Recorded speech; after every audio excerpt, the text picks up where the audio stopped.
Hello everyone and welcome to NS Online Education. My name is Navin Kumar and in this video we'll solve GBT BAT 2015 question paper, and in that we will solve general aptitude question. So let's start.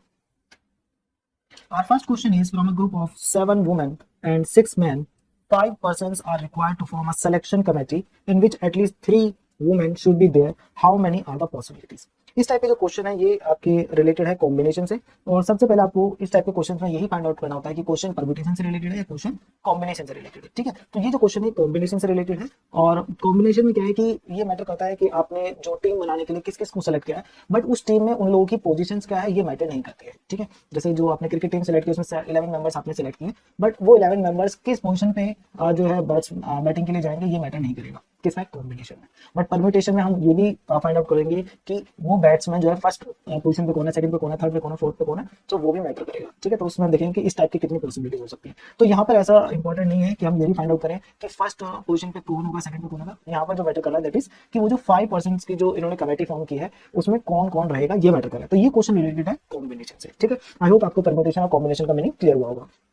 Now तो combination का formula मैं पहले भी explain कर चुका हूँ, simple formula NCR where n is the total. ठीक है, कि आपके पास कितने अवेलेबल है और यानी कि आपने कितनों को चूज किया है। ठीक है, सो ये आपका फॉर्मूला था n factorial divided bye r factorial with in bracket n minus r factorial. Okay, now अब हमारे पास जो हमें सेलेक्ट करने हैं मेंबर्स वो कितने 5% हमें सेलेक्ट करने हैं, 1 2 3 4 एंड 5। ठीक है, जिसमें से जो 2 मेंबर्स हैं ये क्या है, हमारे मेल है। ठीक है, तो ये जो 2 पोजीशन है ये किसके लिए रिजर्व है, ये आपके मेल्स के लिए होगी, और 3 पोजीशन जो है वो आपकी फीमेल्स के लिए होगी। ठीक है, नाउ अब हम जब फीमेल्स वुमेन्स को हमें चूज करना है, ठीक है, सो वुमेन्स हमारे पास टोटल कितनी वुमेन्स है जिसमें से हमें सेलेक्ट करना है, तो टोटल नंबर ऑफ वुमेन्स हमारे पास 7, तो दैट मींस 7 चूज। अब हमें कितनी चूज करनी है 7 में से, तो हमें चूज करनी है women 3।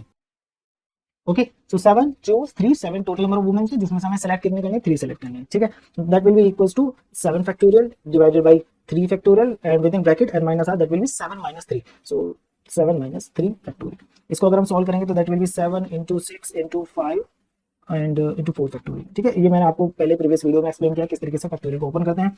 Then divide by 3 factorial into 4 factorial, 7 minus 3 is 4 factorial. Now you can see 4 factorial will cut and 3 factorial is 3 into 2 into 1. That means इसका multiplication आएगा 6, तो 3 factorial is equals to 6. So this 6 will cancel this 6. So we left with 7 into 5 which is 7 by 35. So जो 3 women हमें select करने हैं out of 7, इसके जो number of possible combinations हैं हमारे पास दैट इज 35। नाउ अब हम फाइंड आउट करेंगे कि जो हमें 2 मैन सेलेक्ट करने हैं उनके क्या पॉसिबल कॉम्बिनेशंस हो सकते हैं। ठीक है, सो नाउ तो यहाँ पर भी हमें देखना है कि कितने हैं टोटल, तो टोटल हमारे पास 6 मैन है, तो 6 चूज कितने चूज करने में, 2 चूज करने हैं से, so that will be equals to 6 factorial divided by 2 factorial with in bracket 6 minus 2 factorial, so that will be equals to again 6 into 5 into 4 factorial. मैं फैक्टोरियल को उतना ही ओपन कर रहा हूँ जितना हमें रिक्वायर्ड है। ठीक है, ताकि हम इसको कैंसिल कर सके, पूरा ओपन करने की जरूरत नहीं है। नाउ 2 फैक्टोरियल का आंसर 2 ही आता है, तो 2 3 is 6 and 3 into 5 is 15। So now we have कितने हमारे पास हो गए पॉसिबल कॉम्बिनेशन, जो हमें 2 पोजीशन मैन के लिए फिल करनी है उसके लिए 6 मैन को यूज करके, तो उसके जो पॉसिबल कॉम्बिनेशन है दैट आर 15। वुमेन को चूज करके जो हमें 3 पोजीशन फिल करने हैं उसके कॉम्बिनेशन कितने 35। अब हमें देखना है 35 और ये जो मेंस के कॉम्बिनेशन है इन दोनों को मिला करके हमें 5 जो मेंबर्स का है वो सिलेक्शन कमेटी में फॉर्म करने हैं। ठीक है, सो इसमें जो हर 35 जो है वो इन 45 15 के साथ एक कॉम्बिनेशन बना सकता है। ठीक है, ठीक है, ये जो हमने 35 कॉम्बिनेशन फाइंड आउट किया है इसमें से हर एक कॉम्बिनेशन जो है वो इस हर एक 15 के साथ जो है एक जो है कमेटी फॉर्म कर सकता है। तो दैट मींस जो टोटल कमेटी कितनी फॉर्म होगी 35 into 15। ठीक है, and that is equals to 525। तो टोटल 525 ऐसी पॉसिबल कॉम्बिनेशन बना सकते हैं आप जिसमें आप 3 वुमेन सेलेक्ट कर रहे हैं। ठीक है, 3 वुमेन है और 2 जो है वहां पर मैन है। ठीक है, नाउ बट क्वेश्चंस में यहाँ पर एक चीज जो इन्होंने मेंशन की है दैट इज एट लीस्ट, कम से कम क्या है 3 वुमेन उसमें होने चाहिए। तो ये जो हमने फाइंड आउट किया ये है 4 3 वुमेन, बट कम से कम का मतलब ये है कि इसमें 4 वुमेन भी हो सकती हैं और 5 वुमेन भी हो सकती है, तो उनके लिए भी हमें फाइंड आउट करना होगा। ठीक है, तो अब हम यहाँ पर उनके लिए फाइंड आउट करेंगे कि इन केस अगर आपके पास 4 वुमेन है। ठीक है, सो 4 वुमेन एंड 1 मैन। ठीक है, सो 4 वुमेन के लिए क्या हो जाएगी, 4 वुमेन के लिए हो जाएगा 7 चूज 4 एंड मल्टीप्लाई, मैन के लिए क्या हो जाएगा, मैन के लिए हो जाएगा 6 चूज 1। ठीक है, अब मैं इसको जल्दी से कर लेता हूँ सॉल्व, तो 7 चूज 4 का हो जाएगा 7 factorial divided by 3 factorial into 4 factorial. Okay, so same ही आ जाएगा यहाँ पर मल्टीप्लाई 6 चूज 1 करेंगे तो यहाँ पर आपका आंसर 6 ही आ जाएगा। ठीक है, क्योंकि आप एक ही पर्सन चूज कर रहे हैं 6 में से, तो टोटल 6 ही कॉम्बिनेशन उसके बन सकते हैं सिंगल मैन के, ठीक है। देन आप देख सकते हैं ये जो है एक्जैक्टली यहाँ पर जो हमने फाइंड आउट किया था ये इसका इक्वल है, तो दैट मींस यहाँ से भी क्या आएगा 35 आएगा। 35 into 6 is equals to 6 5 30 and 6 3 18, 18 and 2 is 21। सो 210 जो पॉसिबल कॉम्बिनेशंस हैं ये आपने बना लिया 4 वुमेन एंड 1 मैन के। इसके बाद एक और हमारे पास रह गया है, उसको भी हम यहाँ पर फॉर्म कर लेते हैं। The last one is for 5 women and 0 man, ठीक है। सो इस टाइप की कमेटी में क्या होगा, इसमें हम करेंगे 7 choose 5, 7 choose 5 करेंगे तो दैट विल बी 7 फैक्टोरियल, और 0 मैन है तो मल्टीप्लाई में 6 choose 0, इसका आंसर 1 ही आएगा, ठीक है। सो आप खुद से फाइंड आउट कर सकते हैं। 7 choose 1 और सॉरी 7 choose 5 का हो जाएगा 7 factorial divided by 5 factorial and 7 minus 5 is 2 factorial, okay, into 1 and that will be equals to 7 into 6 into 5 factorial divided by 5 factorial into 2 factorial and 5 factorial cut this 2 3 6 and 7 3 21, okay. So ये हमने find out कर लिए हैं किस किस के लिए। सबसे पहले हमने फाइंड आउट किया फॉर 3 वुमेन, उसके बाद हमने फाइंड आउट किया फॉर 4 वुमेन एंड इसके बाद लास्ट में हमने फाइंड आउट किया फॉर 5 वुमेन। तो दैट मींस हमारे पास टोटल कितना हो गया, यहाँ से हमें मिले थे 525, ठीक है, पॉसिबिलिटीज। यहाँ पर हमें मिले ऐसे ही 210 कॉम्बिनेशन बन सकते हैं और यहाँ पर 5 वुमेन के टोटल 21 कॉम्बिनेशन बन सकते हैं। तो टोटल कितना हो जाएगा 1 + 5 is 6 and 2 and 1 3 and 2 5 and 5 and 2 is 7। So total आपके कितना आएगा 756। सो that means option number D is the right answer, ठीक है। ये क्वेश्चन जो है ये अभी आपको थोड़ा सा लेंथी लग रहे होंगे, बट जब आप थोड़ा सा प्रैक्टिस करेंगे तो ये आपको इजी हो जाएगी कैलकुलेशन, ठीक है। तो प्रैक्टिस कर, अगर आपने बिल्कुल भी प्रैक्टिस नहीं करेंगे, आप सिर्फ देखेंगे इस क्वेश्चन को, तो एग्जाम के टाइम पर आप इस क्वेश्चन को अटेम्प्ट नहीं कर पाएंगे, ठीक है। The next question is, two train from Delhi to Pune and the other from Pune to Delhi start at the same time from their respective stations. After they meet, the train reach their appropriate destinations after 4 hours and 9 hours respectively. The ratio of their speed is। So हमें find out करना है कि इनकी speed का ratio क्या है, ठीक है। सो इसकी एक ट्रिक भी होती है, बट और जो इसकी कैलकुलेशन वो थोड़ी लेंदी है, बट पहले हम एक बार कॉन्सेप्ट को क्लियर कर लेते हैं और उसके बाद हम वो जो ट्रिक है उसको सॉल्व करेंगे, ठीक है। इन केस अगर वो ट्रिक आप भूल जाएंगे तो आपको जो कॉन्सेप्ट है वो याद रहेगा, उस कॉन्सेप्ट के थ्रू आप उस क्वेश्चन को सॉल्व कर पाएंगे, ठीक है। तो चलिए पहले कॉन्सेप्ट के थ्रू सॉल्व करते हैं। सो यहाँ पे इन्होंने बोला कि 2 डेस्टिनेशन है, एक आपका दिल्ली और एक है आपका पुणे, ओके, और दोनों साइड से आपकी एक एक ट्रेन स्टार्ट हुई है। लेट्स से इनके बीच का जो डिस्टेंस है दैट इज डी, ओके। सो एक ट्रेन आपकी इस डायरेक्शन मूव कर रही है और एक ट्रेन ने इस डायरेक्शन मूव करना किया, स्टार्ट किया, और दोनों ने सेम टाइम पे स्टार्ट किया। लेट्स से ये जो ट्रेन है इसको हम ए नाम देते हैं और ये जो ट्रेन यहाँ से मूव किया इसको हम बी बोल देते हैं, ठीक है। सो हमारे पास ये 2 ट्रेन हो गई और उसके बाद क्वेश्चन मेंशन क्या किया है कि एक टाइम पर ये दोनों ट्रेन मीट करेगी। लेट्स से ये वो पोजीशन है जहां पर ये दोनों ट्रेन मीट की है, ठीक है। इसके बाद जो ट्रेन ए है, ट्रेन ए को ये जो डिस्टेंस आगे का कवर करने में इसको लगे 4 आवर्स, और जो ट्रेन बी है इसको जो बाकी का डिस्टेंस है इसको कवर करने में लगे हैं टोटल 9 आवर्स, ठीक है। ये सारी इन्फॉर्मेशन हमें प्रोवाइड की गई है। नाउ अब हमें अगर स्पीड का रेशियो फाइंड आउट करना है, तो इस टाइप के जो क्वेश्चन होता है related to distance, speed and time, इस टाइप के क्वेश्चन में सबसे पहली चीज जो हमें फाइंड आउट करनी होता है दैट इज कि इन सब में कॉमन क्या है, ठीक है। जो कंडीशन हमें प्रोवाइड की है उसमें कॉमन वेरिएबल क्या है, ठीक है। फॉर एग्जाम्पल अगर हम बात करें कि स्पीड की, तो हमें पता है कि दोनों ट्रेन की स्पीड डिफरेंट है, इसलिए उनको डिफरेंट टाइम पर वो जो है स्टेशन पर रीच करें। दोनों की सेम वेलोसिटी होती है तो दोनों सेम टाइम पर जो है वहां पर अपने डेस्टिनेशन पर पहुंचते हैं, क्योंकि डेस्टिनेशन का जो डिस्टेंस है वो सेम। देन टाइम तो दोनों के लिए डिफरेंट है ही, ठीक है। बट अगर हम ध्यान से देखें जो डिस्टेंस है जो दोनों ट्रेन कवर कर रही है अपनी जर्नी में वो कॉमन है, दैट इज डी, ठीक है। तो डिस्टेंस हमने फाइंड आउट कर लिया कि डिस्टेंस वो एक वेरिएबल है जो कि दोनों कंडीशन में दोनों ट्रेन के लिए कॉमन है, क्योंकि दोनों सेम डिस्टेंस कवर कर रहे हैं, ठीक है। तो दैट मींस यहाँ पर हम मेंशन कर सकते हैं कि जो आपका डिस्टेंस है, टोटल डिस्टेंस जो दोनों ट्रेन ने कवर किया, so that will be equals to, तो आपको डिस्टेंस का फॉर्मूला पता है कि distance equals to velocity into time, ठीक है। सो जो ट्रेन ए है उसके लिए वेलोसिटी क्या है va, और जो इसको टाइम कितना लगा है, लेट्स से इसको जो टाइम लगा दैट इज ta, ठीक है। That will be equals to जो b ने जो डिस्टेंस कवर किया उसका फॉर्मूला क्या है, उसका फॉर्मूला भी सेम होगा, velocity of b into time taken by b, ठीक है। क्योंकि हम वेलोसिटी को टाइम से मल्टीप्लाई करेंगे तो डिस्टेंस आएगा, और ये जो डिस्टेंस है दोनों ही ट्रेन के लिए क्या है, सेम है। तो ये दैट मींस ये भी जो है आपका फॉर्मूला ये इक्वल हो जाएगा। I hope it is clear. So ये आपकी इक्वेशन 1 हो गई। देन एक और इक्वेशन हमें यहाँ पे चाहिए होगी, और ये इक्वेशन हमें मिलेगी इस डेटा से कि दोनों जो है सेम टाइम यहाँ पर एक पोजीशन पे जाकर के मीट किए हैं। ये जिस भी पोजीशन पे मीट करी हैं उस पोजीशन पे जो मतलब उस पोजीशन तक पहुंचने में जो टाइम लगा है दोनों ट्रेनों को वो सेम होगा, क्योंकि दोनों ट्रेनों ने सेम टाइम पर चलना स्टार्ट किया था। तो जब ये ट्रेन जिस भी पोजीशन पे मीट करेगी तो वहां पर जो टाइम होगा वो क्या होगा, दोनों ट्रेन के लिए सेम होगा, ठीक है। सेकंड थिंग कि इनका जो लेट्स से अगर बी ट्रेन ने d1 डिस्टेंस ट्रेवल किया और ए ट्रेन ने d2 डिस्टेंस ट्रेवल किया, तो इन दोनों का जो सम है डिस्टेंस का d1 प्लस d2 ये भी क्या होगा, ये टोटल डिस्टेंस के इक्वल होगा, ठीक है। तो ये क्वेश्चन थोड़ा सा ट्रिकी है, ठीक है, समझने में हो सकता, बट लास्ट में हम आपको ट्रिक भी बताएंगे जिस ट्रिक से आप इसको सॉल्व कर सकते हैं इजीली, ठीक है। तो आपने देखा कि डिस्टेंस जो है इन दोनों का जो लगा है दोनों को उस पोजीशन पे पहुंचने में वो डिफरेंट होगा, बट उनका जो सम है वो आपका कैपिटल डी के इक्वल ही होगा, ठीक है।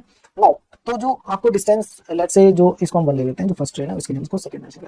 तो जो फर्स्ट ट्रेन को जो डिस्टेंस इसने ट्रैवल किया वो कितना होगा, डिस्टेंस का फॉर्मूला पता है v * t। तो वेलोसिटी इसकी है va, और जो इसको टाइम लगा है, टाइम कितना लगा है, टाइम दोनों ट्रेन को सेम लगेगा दैट इज t, ठीक है। सिमिलरली फिर ये जो आपका d2 है, तो डिस्टेंस कितना ट्रेवल किया होगा, ये इसकी वेलोसिटी डी ट्रेन की, और जो उसको टाइम लगा, टाइम दोनों ट्रेन को सेम लगा उस पोजीशन को पहुंचने में, that is t and equals to d। तो अब हमारे पास दो इक्वेशन आ गए 1 एंड 2। अब इन दो इक्वेशंस को यूज करके हम अपना आंसर फाइंड आउट कर लेंगे इजीली। ठीक है, कैसे फाइंड आउट करेंगे, तो हमें क्या करना है, हमें ये जो हमने इक्वेशन फाइंड आउट किया और ये जो इक्वेशन हमने फाइंड आउट किया, ठीक है, इन दोनों को हमें इक्वल कर देना है। ठीक है, देखिए इसको एक बार हम थोड़ा सा और मेंशन कर लेते हैं, या फिर एक साथ पहले कर लेते हैं इनको। ठीक है, तो पहले आप देख सकते हैं यहाँ पे दो हैं, तो एक एक करके हम इनको इक्वेट करेंगे इस इक्वेशन के इक्वल, क्योंकि दोनों क्या है, डी के इक्वल है। ठीक है, तो सबसे पहले हम इक्वेट करते हैं V A T plus V A B T equals to this. Okay, एक बार हम इसको इक्वल करते हैं, that is V A T A. अब नाउ ये जो टी ए है, ठीक है, ये क्या है, ये आपका है टोटल टाइम जो उसको लगा है ट्रेन को। ठीक है, तो पहले तो इस ट्रेन को इस पोजीशन तक पहुंचने में कितना टाइम लगा है, टी, और इससे आगे इसको कितना टाइम लगा, इससे आगे इसको 4 आवर्स और लगे, तो दैट मींस टी जो है वो क्या होगा, टी प्लस 4। क्लियर, सो इसी को हम यहाँ पर यूज करेंगे, तो ये हो जाएगा V A into T plus 4 V A. Clear, and that is equal to V A T plus V B T. Okay, यहाँ पर आप क्लियरली देख सकते हैं ये जो आपका ये कैंसिल हो जाएंगे, V A T and V A T. Okay, plus और माइनस से, और आपके पास जो बचेगा that is V B T equals to 4 V A. So एक इक्वेशन तो आपकी, अब ये आपकी थर्ड इक्वेशन होगी। अब फोर्थ इक्वेशन के लिए हमें क्या है, अगेन अब हम इसके इक्वेट करेंगे, इस इक्वेशन को इसके इक्वल यहाँ पे पुट करेंगे। ठीक है, क्योंकि दोनों ही डिस्टेंस को रिप्रेजेंट कर रहे हैं। सो इसके लिए आप देख सकते हैं अगेन यहाँ पर क्या हो जाएगा, V A T plus V B T equals to V B T B. और ये देखिए जो यहाँ पर जो बी का टाइम है, अगेन इस पोजीशन तक पहुंचने में तो इसको टी टाइम लगा है, बट इससे आगे का जो डिस्टेंस इसने कवर किया उसमें उसको 9 आवर्स और लगे। तो दैट मींस टी बी क्या है, ये आपका जो टाइम उसको पहले उस पोजीशन तक पहुंचने में लगा, उसके बाद 9 आवर एक्स्ट्रा। ओके, सो यहाँ से भी अगेन आप फाइंड आउट करेंगे V A T plus V B T equals to V B into T and plus V B into 9 V B. Okay, so ये आपका कैंसिल हो जाएगा, और यहाँ से आपको मिलेगा V A T equals to 9 V B. ये आपकी हो गई फोर्थ। तो अब आपके पास 4 इक्वेशन है। ठीक है, अब ये जो थर्ड और फोर्थ इक्वेशन है, इन दोनों को अगर हम डिवाइड कर देंगे तो हमारा ये क्वेश्चन सॉल्व हो जाएगा। ठीक है, सो इसको डिवाइड करते हैं तो ये हो जाएगा V A T, sorry V B T equals to 4 V A divided by V A T equals to 9 V B. Okay, now T से टी कैंसिल हो जाएगा, बाकी आप इसकी क्रॉस मल्टीप्लाई कर लीजिए। अगर हम इसकी क्रॉस मल्टीप्लाई करेंगे तो हो जाएगा 9 V B square equals to 4 V A square, और वी ए स्क्वायर और जो वी बी स्क्वायर है, अब हम इसको एक साइड में जाते हैं तो हो जाएगा V A square divided by V B square equals to 4/9। आप देख सकते हैं अगर हम इसका स्क्वायर हटाना चाहें तो स्क्वायर हटाएंगे तो हो जाएगा V A divide by V B, यानी कि हमें क्या करना होगा, दोनों साइड अंडर रूट लेना पड़ेगा। तो अंडर रूट लेंगे 4/9 का, तो 4 का तो हो जाएगा 2 और 9 का हो जाएगा 3। तो दैट मीन्स जो रेशो आएगा, वी ए क्या है आपका 2 है, वी बी कितना है 3 है। ठीक है, सो अगर हम वी बी और वी ए का लेंगे तो उसका रेशो क्या आएगा 2:3, और दैट मीन्स ये जो ऑप्शन नंबर बी है ये आपका राइट आंसर है इस क्वेश्चन के लिए। ठीक है, नाउ अब हम इसकी ट्रिक देखते हैं। तो ट्रिक बहुत ईजी है, और जो कि हमने लास्ट पार्ट में देखा, हमने क्या देखा, हमने देखा कि जो आपकी सेकंड ट्रेन है और जो आपकी फर्स्ट ट्रेन है, ठीक है, इसका जो रेशो है दैट इज इक्वल्स टू जो उन्हें टाइम लगा है उस पोजीशन के मीट करने के बाद, दैट इज 9 डिवाइडेड बाई 4। ठीक है, ये जो टाइम लगा ये बी को था, और ये जो टाइम लगा ये किसके लिए था, ये वी ए ट्रेन के लिए था। ठीक है, तो जो इनकी टाइम है उसी के अकॉर्डिंग आपको यहाँ पे पुट कर देना है। आई होप इट इज क्लियर। तो सिंपल ट्रिक क्या है, आपको इसका अंडर रूट करना होगा। ठीक है, जो भी आपको टाइम प्रोवाइड किया गया है उस आफ्टर द मीट, उसके बाद जो भी उन्होंने टाइम लिया है अपने डेस्टिनेशन पे रीच करने के लिए, उनका रेशो और उसका अंडर रूट कर दीजिए। ठीक है, तो उससे जो है आपको आंसर मिल जाएगा, that is equal to 3/2। I hope it is clear. तो ये है ट्रिक इस टाइप के क्वेश्चन को सॉल्व करने की। The next question is, a container has a mixture of kerosene and water in a ratio of 7:5. About 9 liters of mixture are taken off and the container is filled with 9 liters of water. The ratio between kerosene and water becomes 7:9. How many liters of kerosene were initially in the container? Okay, तो हमें find out करना है कि kerosene कितना present था container के अंदर। ठीक है, तो सबसे पहले देखिए यहाँ पे मिक्सचर किसका है, केरोसिन एंड वाटर का। इनिशियल जो रेशियो है दैट इज 7:5, फाइनल रेशियो कितना हो गया 7:9। ठीक है, तो ये क्वेश्चन थोड़े प्रैक्टिस से आते हैं, और ये थोड़े डिफिकल्ट क्वेश्चन आपके आए हैं। ये जो आपका एग्जाम हुआ है डीबीटी 2015 में, थोड़े से लेंथी क्वेश्चन है जनरल एप्टीट्यूड के। ठीक है, तो इन्हें सॉल्व करने में ऑब्वियसली थोड़ा टाइम जाएगा। तो इस टाइप के क्वेश्चन अगर आते हैं तो सबसे पहले आप वो क्वेश्चन अटेम्प्ट कीजिए जो कि जिन्हें कम टाइम लगेगा, जो थियोरेटिकल क्वेश्चन है जिसमें आपको डायरेक्टली बस क्वेश्चन रीड करना और उसको आंसर करना। जब वो सारे क्वेश्चन कंप्लीट हो जाए और बाकी जो आपको क्वेश्चन आते हैं वो कंप्लीट हो जाए, उसके बाद ही इस टाइप के क्वेश्चन अटेम्प्ट करें। ठीक है, क्योंकि इनकी प्रैक्टिस हमें इतनी नहीं होती कि हम इन्हें फर्स्ट टाइम में सॉल्व कर लें। अगर आप इनकी प्रैक्टिस कर लेंगे तो ऑब्वियसली आप इनको जल्दी सॉल्व कर पाएंगे। नाउ तो यहाँ पर आप देख सकते हैं इन्होंने बताया कि इन्होंने पहले 9 लीटर जो है मिक्सचर में से उसको लिया, बट 9 लीटर निकालने के बाद भी, क्योंकि 9 लीटर में जो रेशो था कि ये जो केरोसिन और वाटर का वो सेम होगा, तो जो रेसिडुअल रह जाएगा उस बकेट के अंदर, ठीक है, जो भी इसके अंदर वॉल्यूम था उसमें से हमने 9 लीटर बाहर निकाले, बट जो रेशो है अभी भी केरोसिन और वाटर का वो सेम होगा। ठीक है, बट उसके बाद इन्होंने क्या किया, 9 लीटर वाटर उसमें ऐड किया। ठीक है, सेकंड स्टेप में क्या किया, 9 लीटर वाटर को ऐड किया गया है। ठीक है, इससे रेशो चेंज होगा।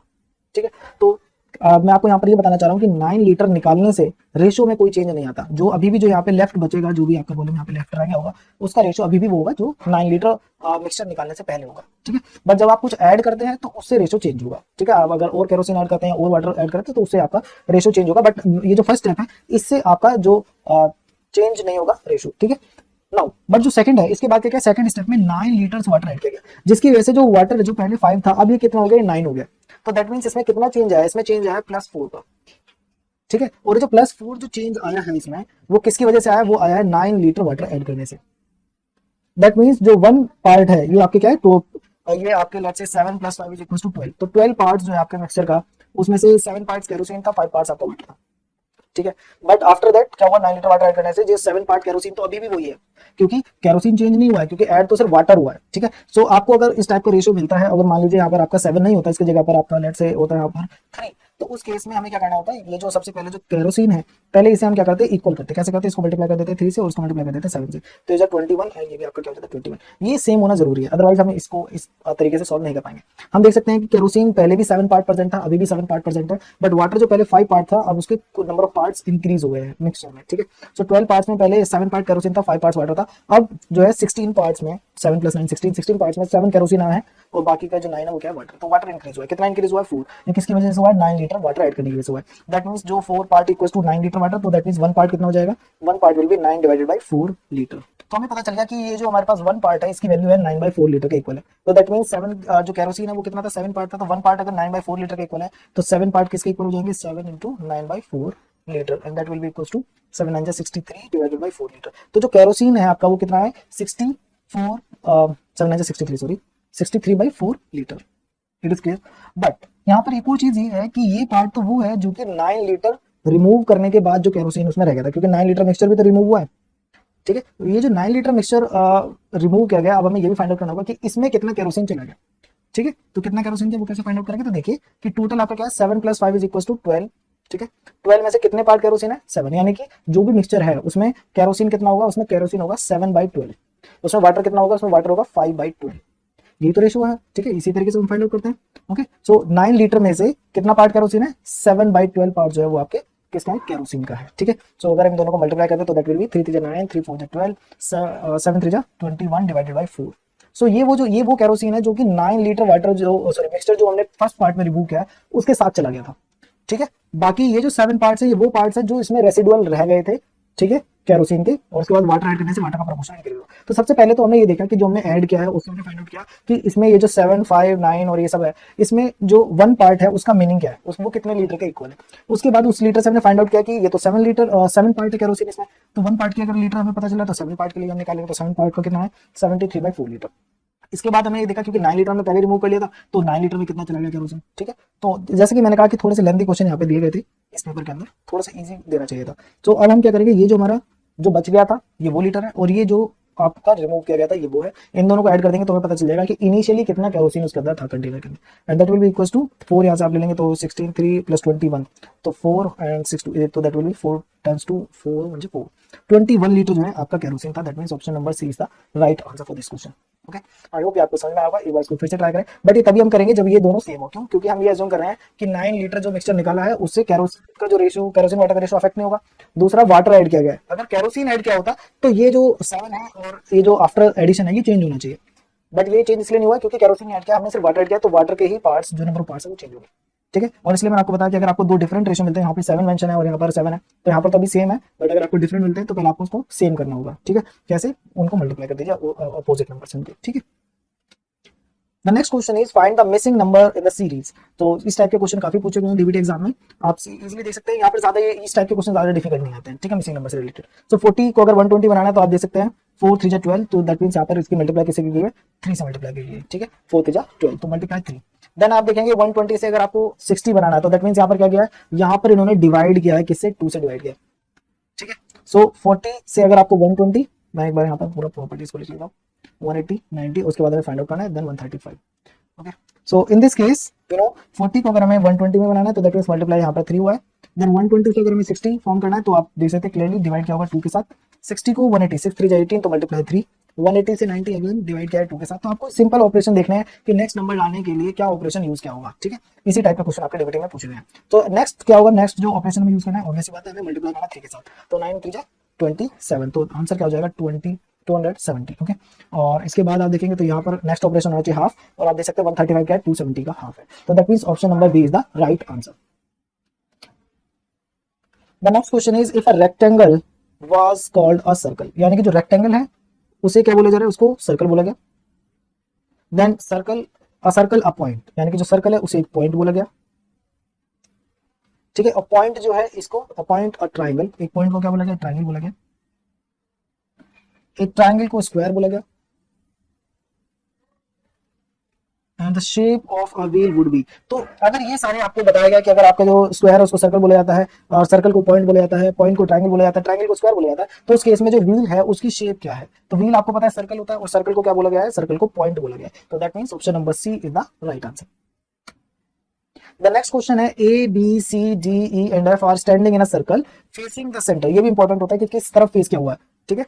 And B is between F and C, A is between E and D, F is to the left of D, who is between A and F. तो ये भी काफी इंटरेस्टिंग क्वेश्चन होते हैं, ओके। और तो जो भी इन्फॉर्मेशन आपको गिवन होती है उनको यूज करके इसको ट्राई करने की कोशिश करें। तो सबसे पहले जो इन्होंने इन्फॉर्मेशन यहाँ पे प्रोवाइड की है दैट इज कि यहाँ पर आपका ये सब जो बैठे हुए सॉरी स्टैंडिंग है, बट इनका जो फेस है वो कहाँ है, toward the centre of the circle, sub centre की तरफ देख रहे हैं, ठीक। नाउ इसमें फर्स्ट पॉइंट हमें गिवन है कि B is between F and C, B F and C के बीच में। तो अगर मैं यहाँ पर एज्यूम करता हूँ कि हमारा बी है, तो यहाँ पर आपका एफ हो सकता है, ठीक है, और यहाँ पर आपका सी हो सकता है, ठीक है, क्योंकि उसने बोला है कि एफ और सी के बीच में कौन है, बी है, ठीक है। बट जरूरी नहीं है कि एफ इस साइड हो सकता है सी साइड हो और एफ इस साइड हो, ठीक है। तो अभी हम दोनों ही एज्यूम कर रहे हैं, बट ये कंफर्म है कि बी सेंटर में है। द नेक्स्ट पॉइंट में इन्होंने मेंशन किया है कि A is between E and D. अब इन्होंने बोला ए जो है सेंटर में किसके, ई एंड डी के, तो हम एज्यूम कर लेते हैं यहाँ पर आपका ई है। सो सिमिलरली यहाँ पर आपका ई भी हो सकता है, डी भी हो सकता है, और सिमिलरली यहाँ पर भी आपका ई और डी में से कोई एक यहाँ पर होगा, ठीक है। वो अभी हमें कंफर्म नहीं है कि कौन कहाँ पर है। द नेक्स्ट बोला गया है F is to the left of D.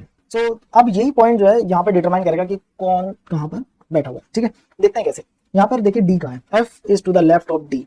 So D के लेफ्ट में है एफ, ठीक है। अगर हम एज्यूम करें कि एफ हमारा यहाँ पर है, चलिए डी से एज्यूम करते हैं, एफ को रहने देते हैं, डी से एज्यूम करते हैं। लेट्स से कि डी हमारा यहाँ पर है, तो डी का लेफ्ट कहाँ पर होगा, डी का लेफ्ट होगा इधर, क्योंकि ये किस तरफ देख रहा है, ये इधर सेंटर की तरफ देख रहा है। तो लेफ्ट से ये हो गया आपकी लेफ्ट साइड, ये हो गया आपकी राइट साइड, ठीक है। तो डी के लेफ्ट में कौन आएगा, डी के लेफ्ट में तो ए आ जाएगा, अगर डी की ये पोजीशन है, ठीक है। तो ये वाली नहीं हो सकती। देन नेक्स्ट क्या, अगर हम डी की ये पोजीशन कंसीडर करते हैं, तो डी क्योंकि इधर देख रहा है तो उसका लेफ्ट हो जाएगा ये, और उसका राइट हो जाएगा ये।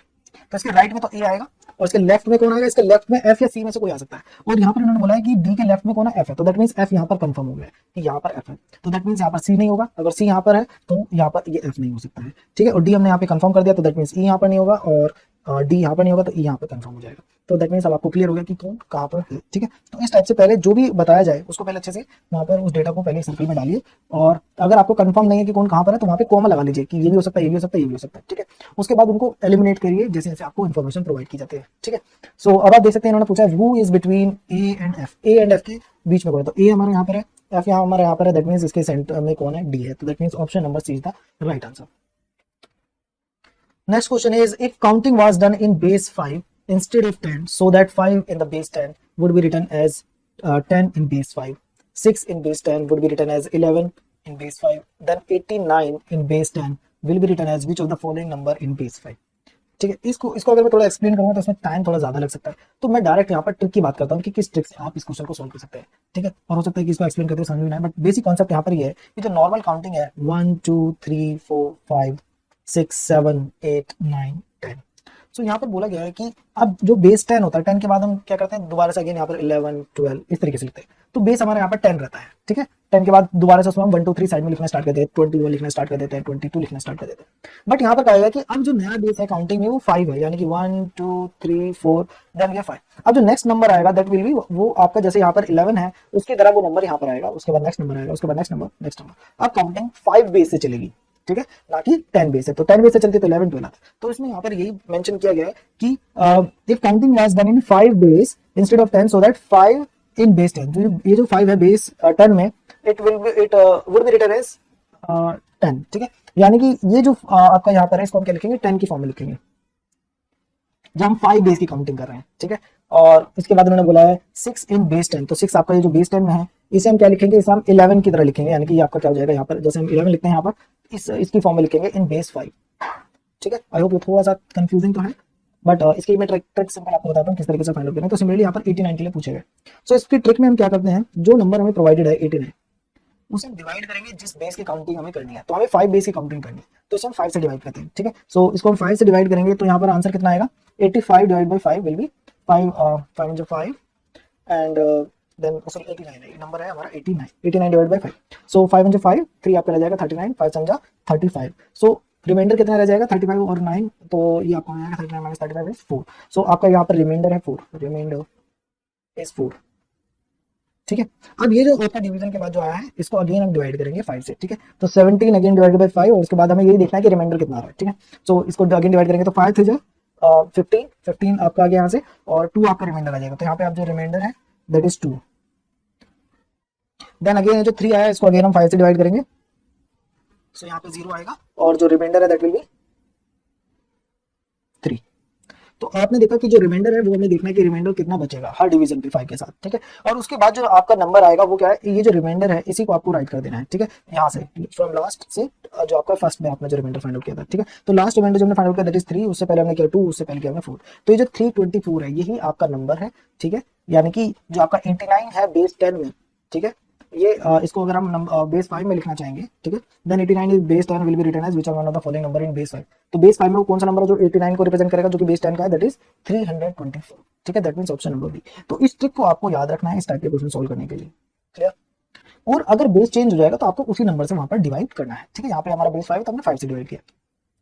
Next question is if there are 3 children in a family then the probability that there is only one girl child in the family is। ठीक है, यहाँ पे बोला गया कि सिर्फ एक ही गर्ल चाइल्ड होनी चाहिए। इस पे आपको बहुत अच्छे से देखना होगा क्वेश्चन को कि ओनली बोला गया है, एटलीस्ट बोला गया है। जैसे हमने पहले क्वेश्चन सॉल्व किया उसमें हमने देखा कि at least 3 women in a 5 member committee. ठीक है, तो एटलीस्ट मतलब 3 वुमेन भी हो सकती है, 4 वुमेन भी हो सकती है, 5 वुमेन भी हो सकती है, बट 3 से कम नहीं होंगी। ठीक है, तो उन सबकी हमें फाइंड आउट करनी थी उस केस में, बट यहाँ पे इन्होंने बोला है that there is only one girl child in the family. ठीक है, और टोटल कितने चिल्ड्रंस हैं, 3 चिल्ड्रंस हैं, 1 2 एंड 3।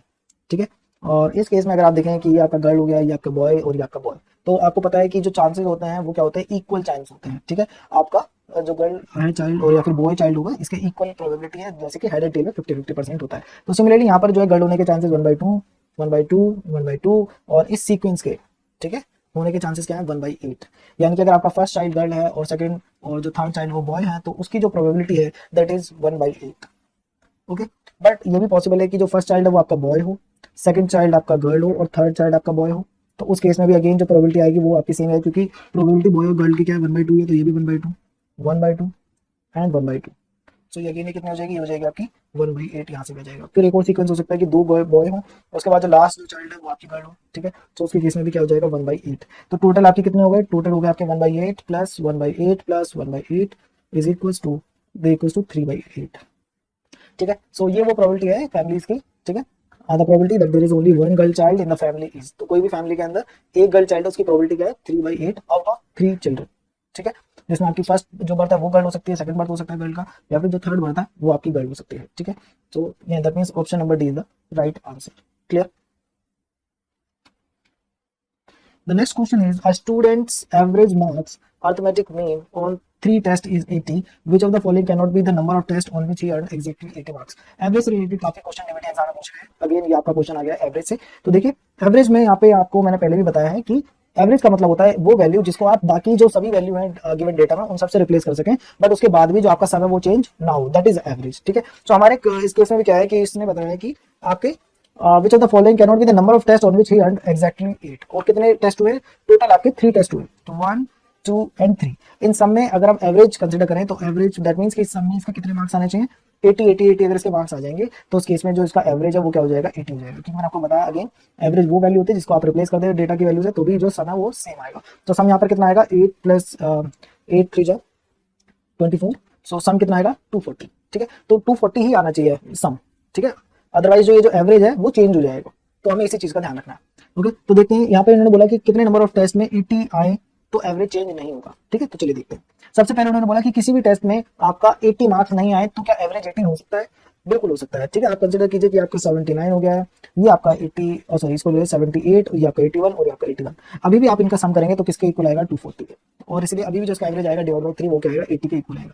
ठीक है, तो ऐसा पॉसिबल है, कोई भी वैल्यू हो सकती है। ये तो एवरेज तो बस ये बताता है कि वो वैल्यू जिसको रिप्लेस करे तो सम जो है उसके बाद भी चेंज ना हो। उसके बाद उन्होंने बोला एटलीस्ट जो है एक जो टेस्ट है उसमें उसके 80 मार्क्स आ जाए, तो क्या उस केस में एवरेज 80 हो सकता है, बिल्कुल हो सकता है। जैसे कि अभी हमने देखा भी 79 अगर हम ले लें, एक केस में 80 ले लें और दूसरे केस में क्या है 81। सो अभी भी आप देख सकते हैं यहाँ पे मैंने क्या है, यहाँ पे जो मैंने 1 कम किया वो यहाँ पर इसको दूसरे टेस्ट में मिल सकता है। ठीक है, तो जिसकी वजह से अभी भी जो सब है वो कितना आएगा, 240/3, और that will in that case average will remain same. The next है कि दो जो टेस्ट है उसमें 80 आ जाए। अगर दो टेस्ट में 80 आ रहे हैं, इसमें भी 80 आ गया, इसमें भी 80 आ गया, और थर्ड टेस्ट में 80 ना आए, तो क्या उस केस में एवरेज सेम रह सकता है, 80 हो सकता है। आप देखिए अगर मैं यहाँ पे इसको 79 कर दूं तो इसका एवरेज क्या आ जाएगा, ये हो जाएगा 239। और अगर मैं इसको 81 लिख दूं तो इसका एवरेज हो जाएगा 241। तो आप देख रहे हैं सम चेंज हो जाएगा। तो दैट मीन्स कि ये पॉसिबल नहीं है। ठीक है, क्योंकि 80 और 80 होने से क्या है, ये दो फिक्स कर दिए तो ये भी 80 होना चाहिए, अदरवाइज सम चेंज हो जाएगा, सम चेंज हो जाएगा तो एवरेज चेंज हो जाएगा। I hope it is clear. ठीक है, तो इस जब भी आपके पास इस टाइप के क्वेश्चन है तो एक एग्जांपल लेकर के उसको सोल्व करने की कोशिश कीजिए। जब आप खुद से एक एग्जांपल बना लेंगे उस क्वेश्चन को, जो भी उसमें डेटा गिवन है, तो आपको आइडिया मिल जाएगा कि वो सही है गलत है। ठीक है पॉइंट। तो दैट मीन्स ये जो आपका सी है ये उसका आंसर है, बिकॉज दो एग्जैक्टली अगर 80 आ जाएंगे तो जो थर्ड वैल्यू अगर वो 80 नहीं होगी तो उस केस में एवरेज चेंज हो जाएगा। और लास्ट ऑप्शन में उन्होंने बोला है कि तीनों के तीनों टेस्ट में 80 आए तो वो तुम्हारी फर्स्ट कंडीशन होगी, और अगर तीनों में 80 आएंगे तो एवरेज ऑब्वियस सी बात है 80 ही आएगा। आई hope it is clear. The next question is if 0 less than a less than b less than 1 which one of the following is incorrect. तो इस टाइप का क्वेश्चन देखिए अब आपके पास आ गया। अगेन जब भी इस टाइप के क्वेश्चन आए तो एक एग्जांपल अपने आप से कंसीडर कर ले। ठीक है, तो देखते हैं। तो सबसे पहले उन्होंने बोला है कि 0 जो है वो लेस देन है a से, a लेस देन है b से, और b लेस देन है 1 से। तो जब दैट मींस a और b की वैल्यू जो है 0 से 1 के बीच में लाई कर रही है, बट a की वैल्यू b से कम रहेगी। ठीक है, अब इन्होंने पहला दिया हमें टेस्ट करने के लिए a minus b less than 0। क्या a माइनस अगर हम b करें क्या लेस देन 0 आएगा, ये हमें फाइंड आउट करना है। तो कंसीडर कर लेते हैं कि a की b की वैल्यू अगर हम लेते हैं 0.5, तो a की वैल्यू क्या आ जाएगी, a की वैल्यू b से कम होनी चाहिए, b से कम होनी चाहिए और 0 से ज्यादा होनी चाहिए। तो लेट्स से हम यहाँ पे कंसीडर कर लेते हैं 0. ठीक है, अब हमने यहाँ पे 0.2 इसको कंसीडर कर लिया है, तो अभी एक बार इसमें वैल्यू पुट करके देख लेते हैं। तो 0.2 माइनस 0.5, ठीक है, कितना आंसर आ रहा है आप देखिए, ये आएगा माइनस 0.3। तो दैट मीन्स क्या, लेस देन 0 के इक्वल आ रहा है। तो दैट मीन्स ये क्या पॉइंट एकदम करेक्ट है, इसमें कोई भी इशू नहीं है, ये आपका ठीक है पॉइंट। ठीक है, तो इस तरीके से आप टेस्ट कर सकते हैं इन सभी पॉइंट्स को। क्लियर, बाकी आप यहाँ पर एज ए भी देख सकते हैं, क्योंकि यहाँ पे पहले से मेंशन है कि ए जो है वो बी से लेस देन है, और अगर हम स्मॉलर वैल्यू में से लार्जर वैल्यू को माइनस करेंगे तो ऑब्वियसली बात है कि जो डिफरेंस है वो 0 से लेस आएगा। क्लियर, देन बी की बात करते हैं। बी में बोला गया 1 divided by A B is greater than 1। करके देख लेते हैं। ए और बी की वैल्यू हमारे पास है 0.2 एंड 0.5 मल्टीप्लाई करेंगे, 0.2 into 0.5 that will be equals to 1 divide by 0.5 to 10। ठीक है, तो ये जाएगा 0.1। ओके, तो 0.1 है। अब इस डेसिमल को हटाएंगे तो क्या हो जाएगा, ऊपर ये 10 हो जाएगा, तो दैट मींस आंसर है 10, और 10 क्या है, ग्रेटर देन 1 है। तो दैट मींस ये जो बी है ये भी क्या है, करेक्ट है। ठीक है, क्योंकि अगर आपको इस टाइप की क्वेश्चन दिया तो ये इन 0 से 1 के बीच में जो भी वैल्यू है उन सबके लिए वैलिड होनी चाहिए। तो ये यहाँ पर हमारा जो केस है, एग्जांपल केस लिया उसके लिए वैलिड है। ठीक है, और आप इसको ऐसे भी समझ सकते हैं क्योंकि ए और बी लेस देन 1 है तो ये 0.2 होंगे, और डेसिमल वैल्यू चीजें कोई भी होती है अगर आप उसको डिवाइड करेंगे 1 से तो वैल्यू इंक्रीज हो जाती है। ठीक है, देन बट इंटीजर से डिवाइड करेंगे 2 से किसी नंबर को तो वो हाफ हो जाएगा, बट अगर हम 0 पॉइंट से डिवाइड करेंगे किसी भी वैल्यू को तो वो इंक्रीज हो जाती है। ठीक है, देन आपका सी ऑप्शन में बोला गया 1 by B minus 1 by A is greater than 0। इसको भी टेस्ट कर लेते हैं। ठीक है, सो 1 बाई बी, बी की वैल्यू क्या है, बी हमने एज्यूम किया है 0.5 और ए को हमने एज्यूम किया है 0.2। तो देखते हैं कितना आएगा इनका डिफरेंस। तो अगर हम इसकी वैल्यू ही अगर हम फाइंड आउट कर लें तो वो ज़्यादा इजी रहेगा। ठीक है, तो इसकी वैल्यू अगर हम निकालेंगे तो हो जाएगा 10, ये हो जाएगा 10, ये 2 5 जा और ये 5 2 जा, तो 2 minus 5 is equals to minus 3 which is less than 0, not greater than. But यहाँ पे क्या मेंशन है, ग्रेटर देन 0, दैट मींस यही आपका क्या है, इनकरेक्ट है। That means option number C is the right answer. तो इस तरीके से आप टेस्ट कर सकते हैं। बाकी आप अपना माइंड से भी सॉल्व कर सकते हैं इस टाइप के क्वेश्चन को, अगर आपका एनालिटिकल स्ट्रॉन्ग है। आप देख सकते हैं 1 बाई बी, तो बी के नीचे डिवाइड में क्या है 0.5 है। सो ऑब्वियस बात है कि यहाँ पर जो वैल्यू मिलेगी वो स्मॉल मिलेगी, क्योंकि और ए जो है वो बी से स्मॉल है। ठीक है, तो जो ये नंबर करके डिवाइड करके वैल्यू देगा वो ज्यादा होगी। ठीक है, सो ये थोड़ा सा लॉजिक से भी आप कर सकते हैं, बाकी आप इसे एक एग्जांपल यूज करके भी सॉल्व कर सकते हैं। The next question is if 25% of 260 equals 6.5% of 10 की power a, what is a? Okay, so simple एक मैथमेटिकल आपको क्वेश्चन है और आपको यहाँ पे लिखना है जो भी प्रोवाइडेड है। तो 260 का 25% यानी कि 25 divide by 100 is equals to 6.5%, that means 6.5 by 100 of 10 की पावर a। क्लियर, सो ये इन्होंने बोला है कि 260 का 25% और 10 की पावर a का 6.5% जो है ये दोनों इक्वल है। ठीक है, ये हमने यहाँ पर इस इक्वेशन में लिखा है। नाउ हमें फाइंड आउट करना है कि 10 की पावर a में जो a है उसकी वैल्यू क्या है। तो सिंपली आप देख सकते हैं सबसे पहले यहाँ पर आपका जो 100 है ये कैंसिल हो जाएगा 100 से, और उसके बाद आप इसको 5 से कैंसिल करें, 5 5 25 एंड 5 5 एंड 5 3 15। ठीक है, सो ये आपका 1.3 आ जाएगा यहाँ से। आफ्टर दैट यू हैव 13, सो अगर हम यहाँ से डेसिमल हटाएंगे तो ये मल्टीप्लाई में यहाँ पर डिवाइड में 10 आ जाएगा, एंड 13 हो जाए 13, 13 टू 26, तो ये आपका 20 हो जाएगा। ओके, तो 20 इंटू 5 इज 100, सो 100, और ये जो 10 है ये आपको यहाँ पर आएगा मल्टीप्लाई में, ठीक है, उस जाएगा तो मल्टीप्लाई में जाएगा, इक्वल्स टू 10 की पावर ए। तो दैट मीन्स 10 की पावर ए आपका इक्वल हो गया 1000 के, और हम कह सकते हैं 10 की पावर 3 के इक्वल हो गया। सो दैट मीन्स ए की वैल्यू क्या आ गई, ए की वैल्यू आ गई 3। क्लियर? तो ये इजी क्वेश्चन है, आपको कंफ्यूजन नहीं है क्वेश्चन को देख करके, पहले उसको सॉल्व कीजिए और आपको आंसर मिल जाएगा। The next question is how many triangles are present in this figure. Okay, so figure provided है, हमें नंबर ऑफ ट्राइंगल्स यहाँ पर फाइंड आउट करने हैं, ठीक है। तो चलिए देखते हैं कितने नंबर ऑफ ट्राइंगल्स यहाँ पे पॉसिबल है। सबसे पहले आप देखिए कि स्मॉल ये जो स्क्वायर है, ठीक है, पहले सिंपल फिगर में फाइंड आउट करने की कोशिश कीजिए। तो ये जो सिंपल एक फिगर है इसमें कितने ट्राइंगल्स है, इसमें 2 ट्राइंगल है, 1 एंड 2। सो सिमिलरली ये जो फिगर है इसमें भी कितने होंगे, 2 ट्राइंगल्स होंगे। फिर ये जो फिगर है इसमें भी कितने ट्राइंगल्स होंगे, 2, और ये जो फिगर है इसमें भी कितने ट्राइंगल्स होंगे, 2। तो 2 2 एंड 2, तो कितने हो गए, 2 इंटू 4, 4 टू 8, तो 8 ट्राइंगल है।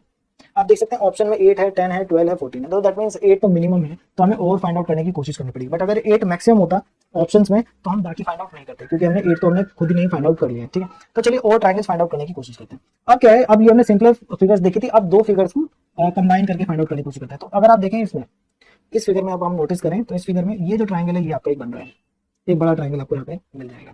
तो ये जो बड़ा ट्राइंगल है तो 2 कंपोजिट फिगर के से मिल करके बन रहा है, ठीक है। सिमिलरली ये इस टाइप का एक ट्राइंगल आपको यहाँ पे मिल जाएगा, इन दो बाकी के 2 फिगर्स को कंबाइन करके, फिर आपको एक ट्राइंगल ये मिल जाएगा, तो 3, और ये आपका एक और ट्राइंगल होगा, ठीक है। तो दैट मींस 2 फिगर्स को कंबाइन करके भी एक जो है ट्राइंगल आप फॉर्म कर सकते हैं। तो टोटल यहाँ से कितने हो जाएंगे, यहाँ से आपको मिलेंगे टोटल 4 ट्राइंगल्स आपको यहाँ पर भी मिल गए हैं, ठीक है। ये जो ट्राइंगल है, ठीक है, ये वाले, तो ये भी आपके कितने हो गए, 4, तो 8 + 4 = 12।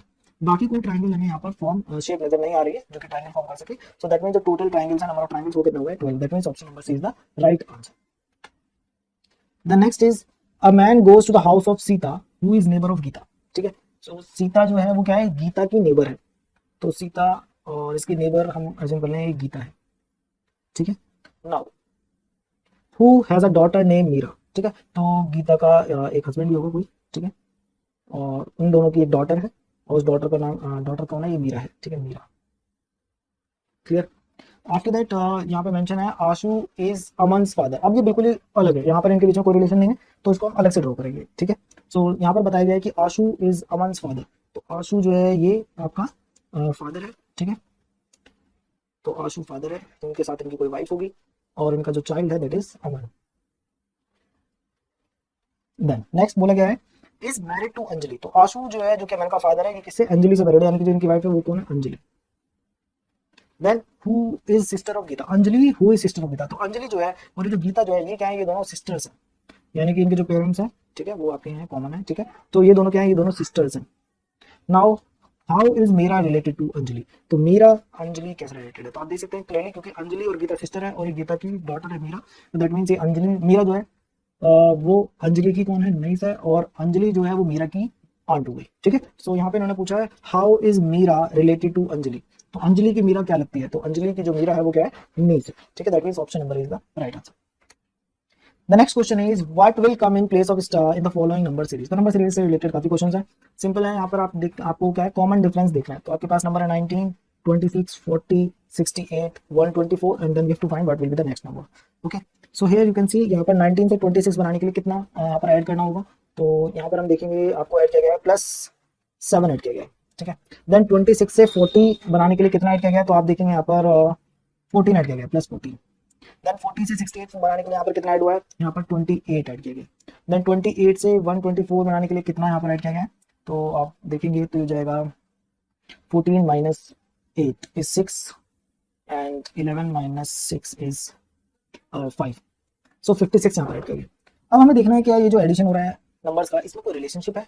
तो यहाँ पर एक रिलेशनशिप दिख रही है, एंड दैट इज ये है आपका यहाँ पर कितना है, 7 ऐड हुआ है, फिर यहाँ 14, that means 7 × 2 is 14, 7 × 1 is 7, and 7 × 4 is 8, 28, 7 4 28, 7 5 30, 7 6 42, 7 6 7 8 56, तो 7 × 8 is 56। तो हमने देखा कि 7 के मल्टीपल में हो रहा है एडिशन, बट इसके अलावा भी यहाँ पर कुछ और भी कॉमन चीजें हैं जो हमें यहाँ पर नहीं दिख रही हैं, क्योंकि यहाँ पर कुछ भी रैंडम नंबर से मल्टीप्लाई, पहले 1 से हुआ, फिर 2 से हुआ, फिर 4 से हुआ, फिर 8 से हुआ। अब हमें देखना है कि नेक्स्ट नंबर किससे मल्टीप्लाई होगी 7 की, जो नेक्स्ट नंबर में मिलेगा, ठीक है। तो उसको हमें देखना होगा। तो आप देख सकते हैं पहले 1, फिर 2, 2 × 2, तो ये 4 क्या है, 2 × 2 is 4, एंड 4 × 4 जो आया था हमारा लास्ट टाइम, उसको मल्टीप्लाई किया 2 से तो 8 है। तो दैट मीन्स अब जो नेक्स्ट नंबर, अब हमें यहाँ पर क्या करना है, अगेन ऐड करना होगा 124 में कुछ, और वो कैसे फाइंड आउट करेंगे, वो वैल्यू आएगी आपकी 7 और किसी से मल्टीप्लाई करनी है। किससे मल्टीप्लाई करनी है, तो हमने देखा सबसे पहले यहाँ पर 1 था, फिर यहाँ पर 2, फिर 2 की मल्टीप्लाई हुई 2 से, फिर जो आंसर आया 4 की मल्टीप्लाई किया अगेन 2 से, तो 8 हो गया। अब 8 की अगेन मल्टीप्लाई हम किससे करेंगे, 2 से, ठीक है। तो 1 into 1, फिर 2 into 1, फिर 2 to 4, 2 to 4, 4 to 8, and 8 to 16। तो ये आपका 16 आ गया। 16 into 7 करना है, तो 7 6 42 एंड 7 into 7 7 4 11। सो ये आपका आ गया 112। तो यानी कि यहाँ पर हमें ऐड करना है 112, 124 पहले से है, तो 4 2 6 एंड 2 1 3 एंड 1 2, तो ये हो जाएगा 236। That means option number D is the right answer. Next question is 53% of a number is 358 less than square of 26. What is the value of 3/4 of 23% of that number? तो थोड़ा सा calculation यहाँ पर ज्यादा है, और अगर इसमें ज्यादा टाइम लगे तो आप दूसरे क्वेश्चन पे मूव कर जाए, ठीक है। तो यहाँ पे इन्होंने बोला है 53% ऑफ अ नंबर, यानी कि 53/100 of a number, let's say वो नंबर आपका x है, is equals to 358 less than 26 square. तो दैट मीन्स कि 26 का जो स्क्वायर है उससे 358 लेस है, ओके। देन तो सबसे पहले हम x को ही फाइंड आउट कर लेते हैं, क्योंकि उसके बाद उसका हमें 23% और उसका 3/4 भी फाइंड आउट करना है। तो x will be equals to 26 square minus 358, और ये आपका जब यहाँ पे डिवाइड में आएगा तो that will be 53 into 100, okay. So ये हमारी x की वैल्यू आ गई। आप चाहते हैं यहाँ से डायरेक्टली हम इसको फाइंड आउट भी कर सकते हैं, या फिर हम इसको लास्ट टाइम पे कैलकुलेट भी कर सकते हैं। तो 26 square minus 358 is equals to 318 divided by 53 into 100, और 318 अगर हम 53 से डिवाइड करते हैं तो ये 6 का इक्वल आ रहा है, तो दैट मींस 53 into 6 318, तो यहाँ से आंसर आ रहा है 600। तो x की वैल्यू क्या है, 600।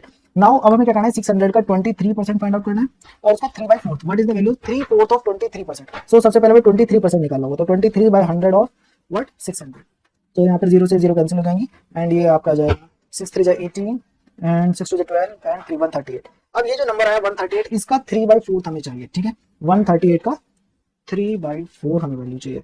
तो अगेन अब हम इसको डिवाइड करेंगे, 138 को 4 से डिवाइड करेंगे, तो यहाँ से हमें मिलेगा 4 3 12 एंड 1 हो जाएगा 18, 4 4 16, देन पॉइंट एंड 4 5 20। सो 34.5 यहाँ से आ जाएगा। इसको बाद हम इसको मल्टीप्लाई कर देंगे 3 से, सो ये हो जाएगा 3 5 15 point and 3 4 12 and 13 and 3 9 and 10। तो आंसर आ रहा है 103.5। That means option number D is the right answer. Next question is, a cube is painted on all sides using yellow and black color such that the opposite faces are painted in different color. This cube is cut into 27 smaller cube of equal sizes. How many smaller cube will have only one face? ठीक है, तो ये भी हमें देखना only है या at least है, जैसे मैं आपको पहले बता चुका हूँ। तो इन्होंने क्या किया, एक लार्जर क्यूब था, ठीक है, और क्यूब जो है इसको इन्होंने कट किया है 27 इक्वल पीसेस में। कैसे कट किया होगा 27 इक्वल पीसेस में, तो आपने देखा है कि जो नॉर्मल आपने रूबिक क्यूब अगर यूज किया तो उसमें 27 पीसेस होते हैं। कैसे होते हैं 27, आपके ये आपके 9 पीसेस तो फ्रंट में होंगे, 1 2 3 4 5 6 7 8 9, और इस तरीके के आपके यहाँ पर कितने होंगे, 3 लेयर्स होगी क्यूब की, इस तरीके से, ठीक है। तो एक ये जो फ्रंट वाला जो है लेयर, ठीक है, तो ये जो लेयर है इसमें आपके कितने हैं, इसमें 9 है। अगेन ये जो लेयर है इसमें भी आपके 9 क्यूब होंगे, और इसमें भी आपके 9 स्मॉलर क्यूब होंगे। टोटल कितने हो जाएंगे, 9 3 20, ठीक है। तो इस तरीके से 27 स्मॉलर क्यूब्स हमारे पास अवेलेबल है। नाउ हमें फाइंड आउट करना है कि how many smaller cube will have only one face colour. तो इन्होंने येलो और ब्लैक कलर किया है, ठीक है, तो दोनों ही कलर में काउंट होंगे, ब्लैक भी कलर में काउंट होगा, येलो भी कलर में काउंट होगा। तो इन्होंने आउटसाइड जो है एक तरीके से क्यूब का पेंट किया हुआ है। हमें सिर्फ ये फाइंड आउट करना है कि कितने क्यूब्स है जिनका सिर्फ एक फेस पे कलर है, ठीक है। तो अगर आप ध्यान से देखें इस क्वेश्चन को, तो आप देख पाएंगे कि ये जो कॉर्नर वाले क्यूब्स है, कॉर्नर वाले का ये फेस भी कलर्ड है, ये फेस भी कलर्ड है, और ये फेस भी कलर्ड है। तो ये सारे फेसेस इसके कलर है। तो सिमिलरली जितने भी कॉर्नर वाले क्यूब्स होंगे वो सबके 3 साइड जो है वो कलर्ड होंगी, और 1 साइड जो है वो कलर नहीं होंगी, क्योंकि बाकी की जो 3 साइड्स है उस क्यूब की वो कलर नहीं होंगी, क्योंकि वो इनसाइड है क्यूब के, ठीक है। तो वहां पे पेंट नहीं जाएगा, सिर्फ आउटसाइड पेंट है, ठीक है। तो 3 साइड इन क्यूब्स के पेंटेड है, बट हमें फाइंड आउट करना फॉर ओनली वन फेस, ठीक है। सो ये नहीं हो सकते। फिर अगर हम देखें ये जो सेंटर वाले हैं, ये जो कॉर्नर्स के क्यूब हैं और इनके बीच में जो एजेस पर जो एक क्यूब है सेंटर में, उसके 2 साइड कलर्ड है, ठीक है, और बाकी की जो इसकी साइड्स हैं वो हिडन है, तो वहां पर पेंटेड नहीं हुआ होगा, तो इसकी 2 साइड्स पेंटेड है। इसकी 2 साइड पेंटेड है, कॉर्नर वाला जो है कॉर्नर, इसकी 3 साइड्स है, एजेस पर जो है उनकी 2 साइड्स पेंटेड है। तो 1 साइड वाला क्या, ये भी एज है, ये भी एज वाले क्यूब है, ये भी एज वाले क्यूब है, ये आपके कॉर्नर क्यूब है। तो अब जो बचा है क्यूब वो सिर्फ एक सेंटर का है, तो सेंटर का जो है सिर्फ एक फेस ही बाहर की तरफ है जो कि पेंटेड होगा, बाकी सब इनसाइड है तो वो पेंटेड नहीं होंगे। तो इसका सिर्फ ये आपका जो सेंटर है इसका सिर्फ 1 फेस पेंटेड है। और हमसे जो क्वेश्चन पूछा गया वो ये पूछा गया कि कितने ऐसे क्यूब है जो कि 1 साइड कलर्ड है, ठीक है। तो वो क्या है सेंटर के, और कितने सेंटर ऐसे क्यूब होंगे इस पूरे क्यूब के, इसके अंदर ऐसे टोटल 6 होंगे, क्योंकि एक फेस में ये आपका एक फ्रंट फेस है क्यूब का, इसमें सिर्फ एक कलर्ड है, तो इस टाइप के 6 फेस होंगे इस क्यूब के अंदर, ठीक है। और तो उन सब में 1 1 होगा, ठीक है। तो टोटल कितने हो जाएंगे, 6 into 1 is equals to 6। That means option number B is the right answer. हर फेस में एक जो क्यूब है वो कलर्ड है। Clear. Next question is, a man fills a basket with eggs in such a way that the number of eggs added on each successive day is the same as the already present in the basket. This way the basket get completely filled in 24 days. After how many days the basket was 1/4 full. तो ये हमें find out करना है कि 1/4 कब वो fill होगी। ठीक है, देखिए फिलिंग का तरीका इसका क्या है, सिंपल है कि ये क्या कर रहा है कि जितने भी इसके प्रेजेंट होता है बास्केट में जो एग्स प्रेजेंट होते हैं उसको उतना ही वो और ऐड कर देता है। ठीक है, ये मेंशन किया गया है। ठीक है, the number of eggs added on each successive day is the same as the already present in the basket. जितने पहले थे उतने ऐड कर देते हैं। ठीक है, और इसके बाद इसको कितने लगते हैं, इसको 24 डेज लगते हैं इसको पूरा फिल करने में। क्लियर, यानी कि हर नेक्स्ट डे उसको 2 टाइम्स कर देता है जो भी है उसके अंदर प्रेजेंट होता है। ठीक है, और निकालने का यहाँ पे कुछ मेंशन है कि कितने निकालता वो यहाँ पे मेंशन है, बट ये कि हर डे 2 टाइम्स कर देता है। हमें पता करना है कि 1/4 कब फुल होगा। 1/4 मतलब हो गया आपका 25%। ठीक है, फ्रैक्शन और परसेंटेज के बीच का कन्वर्जन आपको आना चाहिए। ये आपको फ्रैक्शन दिया है 1/4। ठीक है, इसको अगर आपको परसेंटेज करना है तो मल्टीप्लाई 100/4 इज 25%। तो 25% फिल कब होगा ये हमें फाइंड आउट करना है। क्लियर, तो कैसे फाइंड आउट करेंगे, देखिए 24 डेज पर ये क्या है आपका 100% हो गया 24th डे पर। ठीक है, तो इससे जो जस्ट प्रीवियस डे होगा उस पर इसमें कितने एग होंगे, उसमें इसके हाफ एग होंगे, यानी कि 50% फिल होगी ये बास्केट। बास्केट कितने फिल होगी, क्योंकि जब तक बास्केट फिल नहीं होगी तब तक वो रुकेगा नहीं। तो हम कंसीडर करें 24 डे पर वो जो बास्केट है वो 100% फिल हो गई है। तो इससे जो जस्ट प्रीवियस डे होगा उस पर वो कितनी फिल होगी, उस पर वो 50% फिल होगी, क्योंकि वो हर एवरी डे पे क्या करता है उसको 2 टाइम्स कर देता है। तो 50% का 2 टाइम्स 100 हो जाएगा, तो इसलिए वो 24 डे पर फिल होगी। तो इससे जो जस्ट प्रीवियस डे होगा यानी कि जो 23rd डे होगा उस पर वो कितने फिल होगी 50%। अब इससे पीछे चलते हैं, तो इससे जो जस्ट प्रीवियस डे होगा उस पर ये कितने फिल होगी, उस पर ये 50% का हाफ फिल होगी 25%। तभी तो उसने इसका 2 टाइम्स किया। तो ये कौन सा डे, ये आपका 22nd डे है। और हमें ये तो फाइंड आउट करना है कि वो 25% कितने डेज में फिल होगी। तो इजी है, तो दैट मींस कि 22nd जो डे है उस पर वो आपका 25% फिल होगी थी। That means option number D. अगर वो कहता 50% कब फिल होगी तो 23rd डे। अगर वो हमसे पूछे कि इसका 12.5% कब फिल होगी तो 25% से पहले क्या आएगा 12.5%। तो ये कौन सा डे हो जाएगा, ये हो जाएगा 21st डे। इससे पहले जाएंगे तो ये हो जाएगा 6.25%। इससे पहले जाएंगे तो हो जाएगा 3.125%। और सिमिलरली आप इससे आगे परसेंटेज देख सकते हैं, क्योंकि वो क्या कर रहा है दुगना कर रहा है। तो हम यहाँ पे देख रहे हैं कि परसेंटेज फिल के अकॉर्डिंग, क्योंकि हमें नहीं पता बास्केट की कैपेसिटी क्या है और उसने किस नंबर से स्टार्ट किया, बट हम ये देख सकते हैं कि बास्केट फिल होने पे वो रुक गया। दैट मींस कि बास्केट जो है 100% फिल हुई है। ठीक है, और उसके अकॉर्डिंगली हमने इसको यहाँ पर किया है। Clear, the next question is Seema goes 30 kilometre towards north. तो नॉर्थ, ईस्ट, साउथ, वेस्ट। तो ये आपको याद होना चाहिए किस डायरेक्शन में नॉर्थ है, ईस्ट, साउथ। तो मैं तो इसे इस तरीके से याद रखता हूँ NEST। ठीक है, और जिस डायरेक्शन में क्लॉक मूव करती है मैं उसको इसी डायरेक्शन में लिख देता हूँ। तो सबसे पहले नॉर्थ लिखता हूँ, फिर ईस्ट, देन साउथ, और टी तो कुछ होता नहीं है तो उसको जगह पर मैं लिख देता हूँ वेस्ट। तो मैं नेक्स्ट से इसको याद रखता हूँ कि नॉर्थ के बाद ईस्ट आएगा, साउथ आएगा, फिर वेस्ट आएगा, और ये इसको मैं क्लॉक की डायरेक्शन में लिखता हूँ। ठीक है, तो इस तरीके से आप इस बीच को याद रख सकते हैं। तो यहाँ पे उन्होंने मेंशन किया सीमा गोज 30 किलोमीटर टुवर्ड्स नॉर्थ। तो टुवर्ड्स नॉर्थ गई है तो यानी कि इस डायरेक्शन में ही गई है, कितना 30 किलोमीटर। अगर हम एज्यूम करें कि उसने स्टार्ट यहाँ से किया, after that they mention that towards north from a fixed point, then after turning to her right में मूव करेगी, यानी कि अभी इसका फेस इस डायरेक्शन में, तो अब इसका फेस किस डायरेक्शन में हो जाएगा, इस डायरेक्शन में 90 डिग्री। ठीक है, एंड शी गोज 15 किलोमीटर। तो 15 किलोमीटर आपका लेट्स से ये आपका यहाँ पर जो है ये 15 किलोमीटर हो गया। तो 15 किलोमीटर ये इसने इस डायरेक्शन मूव किया। After that she turns right again. अभी इसका फेस किधर है, इस डायरेक्शन में, तो राइट क्या हो जाएगा, राइट हो जाएगा ये, यानी कि अगेन 90 डिग्री है। ठीक है, तो अभी आपका राइट साइड ये होगा और ये आपका फ्रंट साइड है और ये आपका लेफ्ट हो जाएगा। क्लियर, देन राइट साइड इसने टर्न किया एंड गोज अनदर 30 किलोमीटर, और उसके बाद 30 किलोमीटर इसने अगेन यहाँ पर मूव किया है इस पोजीशन तक। तो ये हो गया टोटल 30 किलोमीटर, और एंगल यहाँ पर सब में 90 degree. How far and in what direction is she from the starting point. तो बहुत इजी क्वेश्चन था ये। ठीक है, कि किस डायरेक्शन में उसका फेस है। तो आप देख सकते हैं कि ये अब इस पोजीशन से इसने स्टार्ट किया था वो यहाँ पर आ गई, और ये आप देख सकते हैं कि रेक्टेंगल शेप है। ठीक है, क्योंकि एंगल जो है वो सब क्या है 90 डिग्री है। उसने जो राइट साइड वो टर्न करती थी वो 90 डिग्री होता था। ठीक है, तो दैट मींस इनके बीच का डिस्टेंस भी कितना होगा 15 किलोमीटर, क्योंकि अगर हम इसे रेक्टेंगल एज्यूम कर ले तो अपोजिट साइड्स आर इक्वल, सो ये 15 किलोमीटर हो जाएगा। ठीक है, और किस डायरेक्शन में, तो आप देख सकते हैं कि ये आपकी स्टार्टिंग पॉइंट अगर ये है तो ये अब किस डायरेक्शन में, ये आपका ईस्ट में, टुवर्ड्स ईस्ट। ठीक है, स्टार्टिंग पोजीशन के कंपैरेटिवली वो किस पोजीशन पे पहुंच गई है, ईस्ट साइड में पहुंच गई है। तो that means option number B is the right answer, 15 kilometre in east. The next question is find the odd one out. तो हमें यहाँ पर ऑड नंबर फाइंड आउट करना है। यहाँ पे ऑप्शन दिए हुए हैं 77, 36, 65 एंड 3।